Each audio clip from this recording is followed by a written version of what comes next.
महत्वाची बातमी समोर येते पुण्यातून नवले पूल बंद करण्यात आलेला आहे। ग्रामस्थांनी रास्ता रोको केला आहे। यावेळेस आपण बघतोय नसरापूरमधील चिमुकलीवर अंत्यसंस्कार करण्यासही नकार देण्यात आलेला आहे। आरोपीला तातडीने फाशीची शिक्षा द्या अशी मागणी यावेळेस करण्यात आलेली आहे। त्या चिमुकलीवर अंत्यसंस्कार करण्यासही नकार देण्यात आलेला आहे।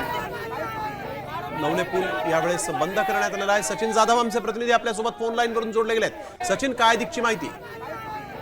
आपण पाहतो की नसरापूरमध्ये जे प्रकरण झालं, एका चिमुरडीवर जो अत्याचार केला आणि त्या प्रकरणानंतर खरं तर आरोपीला फाशीची शिक्षा द्यावी या मागणीसाठी पुण्यातल्या नवले ब्रिजवर जे आहे तो रास्ता रोको आंदोलन जे आहे ते केलेलं आहे। या ठिकाणी आपण पाहतो की तिथे घरचे जे आहे ते अंत्यसंस्कार करण्यास नकार दिलेला आहे।